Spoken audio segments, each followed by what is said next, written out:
In my teaching on Sunday on why God chose Mary, there was one point that I was not able to make. So I thought this would be a perfect opportunity for me to make this one point.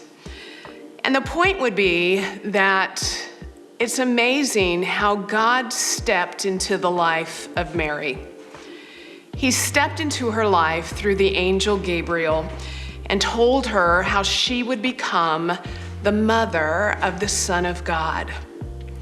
He gives her all the details and tells her how that's going to happen and what that's going to look like. And I love how God even encourages Mary by telling her that her cousin Elizabeth, who in her old age and is barren, is now pregnant and in her 6th month.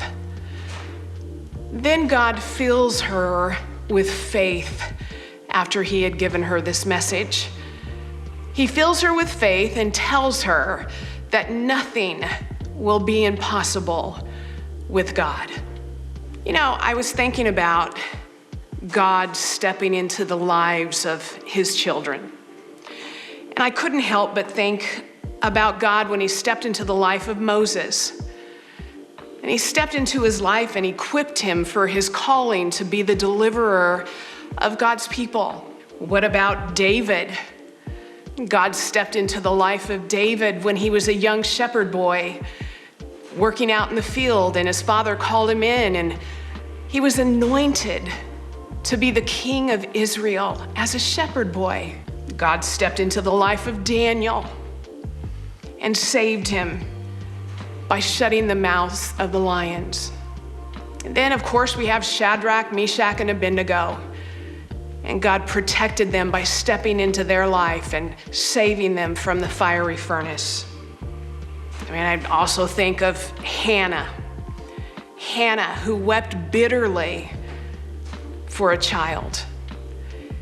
And God stepped in her life and opened her womb, and she gave birth to a son named Samuel, who became one of the greatest prophets. Then I'm reminded of when God stepped into the life of Ruth. And boy, did he step into her life. She had lost her husband, living in the land of Moab. And she decides to travel with her mother-in-law, Naomi.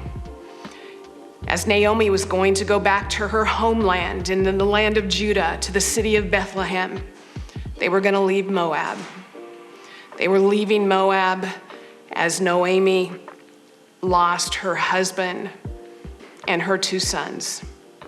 And Naomi said, "It's time to go home." And Ruth decided to go with her. And God steps into Ruth's life so powerfully that he brings a man named Boaz into her life. And Ruth marries Boaz, her kinsman redeemer. And so those are just a few examples of God stepping into the life of his children. I think we can see God's pattern here, that he likes to be involved and connected in our lives. He wants it to be a personal relationship. He wants to lead us and guide us. He wants to help us and save us. He wants to protect us and bless us. And then we see as he stepped into the life of Mary, he wants to reveal his will to us. Loved ones, we serve a living God who longs to have that personal relationship with us and desires to walk with us on a daily basis, interacting with us. That's so exciting, to interact with a living God. You know, the Bible says that God is the same yesterday, today, and forever. And so he hasn't changed.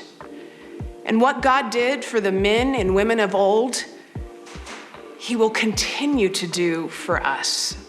So I encourage you today to be on the lookout for God to step into your life, because he will. And when he does, be prepared because he will do some amazing things.